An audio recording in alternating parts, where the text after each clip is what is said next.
Aujourd'hui, on plonge directement dans un récit fascinant. C'est l'histoire d'une collision, un choc particulièrement brutal entre la tradition, la jeunesse et une perte complètement soudaine, le tout perché dans les montagnes d'Afrique du Nord. On va décortiquer le chemin de la tragédie, un microcosme du village kabyle.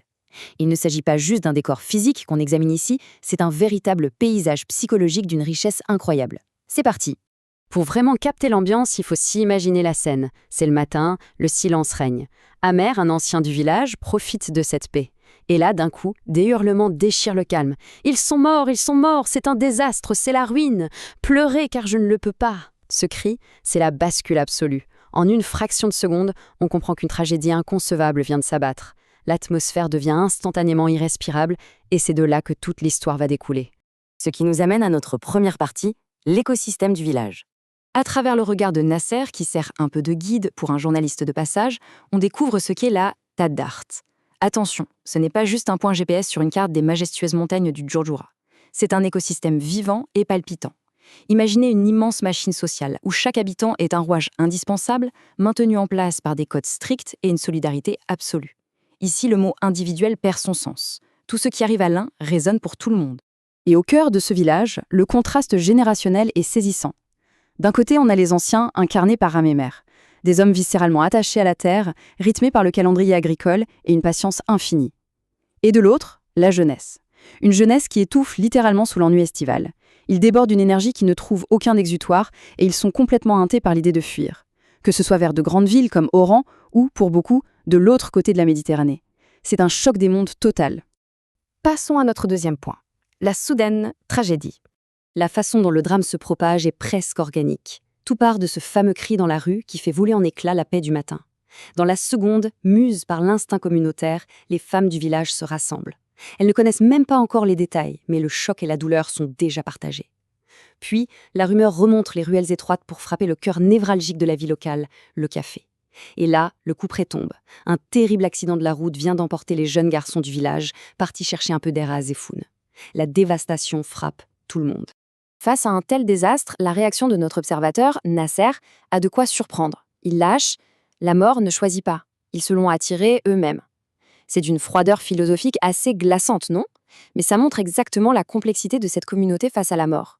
Il y a un fatalisme évident, oui, mais c'est couplé à un jugement très tranchant sur les choix imprudents de ces jeunes. Même au sein d'une solidarité sans faille, la réalité est parfois brutale et on n'hésite pas à chercher les responsabilités. Ce qui soulève une question essentielle abordée dans notre troisième partie, la jeunesse agitée. Il faut bien comprendre que ce groupe de jeunes n'est pas juste une masse sans visage. C'est un échantillon parfait de la jeunesse rurale moderne. Prenez Aélie, ultra extravertie, incapable de tenir en place, qui ne rêve que de partir en France ou à Oran.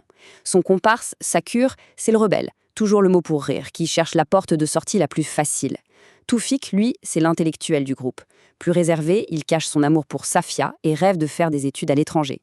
Ensuite, on a Nassim, le garçon silencieux et plus aisé, avec sa voiture flambant neuve, mais coincé par la pression de sa famille. Et enfin Nabil, l'ancien militaire, le gars carré qui essaie de jouer les voix de la raison. Chacun, à sa manière, se bat contre le même mur, le manque cruel d'opportunités. Et comment ils survivent au quotidien? C'est simple, ils s'acharnent à tuer le temps. Ils peuvent passer des heures à rêvasser et refaire le monde assis au café local. Ils organisent des virées vers des villes côtières comme Béjaïa ou Azéfoun, juste pour fuir la chaleur écrasante de la montagne. En fait, ils cherchent désespérément des petites étincelles de joie, de l'adrénaline éphémère pour contrer un ennui existentiel abyssal, avec en toile de fond quasi permanente l'ambition silencieuse de traverser la mer pour atteindre l'Europe. C'est littéralement un mécanisme de survie psychologique.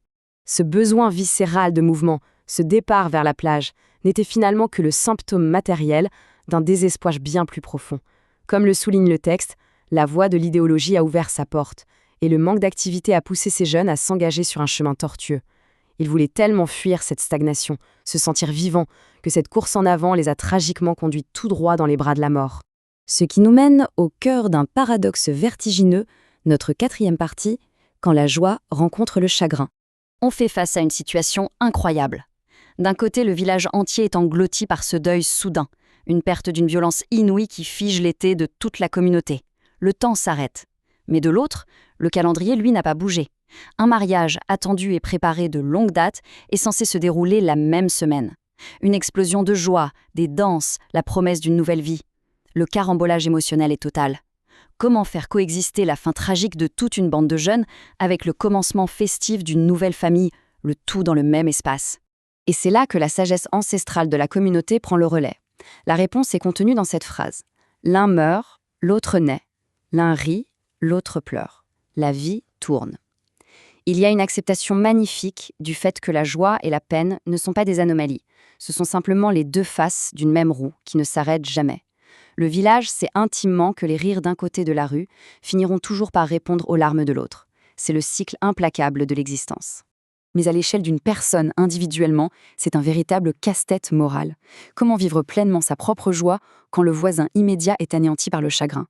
Imaginez un peu être la famille de la mariée. C'est censé être une célébration éclatante, mais à quelques portes de là, on hurle de douleur.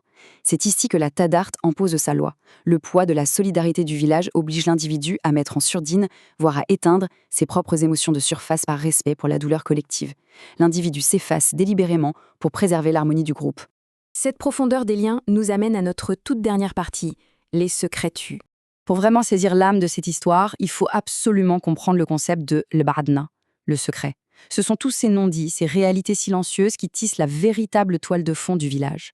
Face à quelqu'un de l'extérieur, comme le journaliste de notre récit, les villageois se transforment en véritables coffres-forts. Ils filtrent jalousement l'information.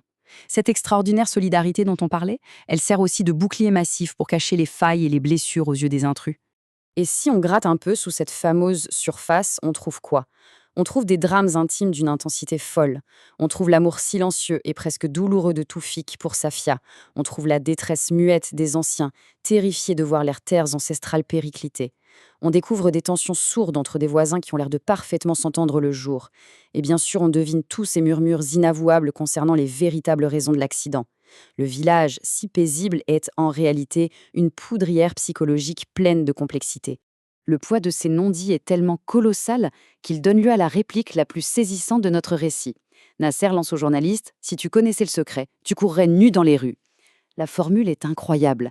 Elle signifie tout simplement que si un seul être humain devait porter d'un coup le poids de toutes ses passions, de ses hontes et de ses tragédies accumulées sous les toits du village, il en perdrait littéralement la raison. Le silence absolu est donc un mécanisme de survie mentale vital pour la communauté. Et c'est avec cette image très forte qu'on va conclure cette exploration. Derrière ces murs si rassurants de la solidarité, derrière cette union de façade indéfectible, combien de tragédies purement individuelles et silencieuses restent enfouies à tout jamais.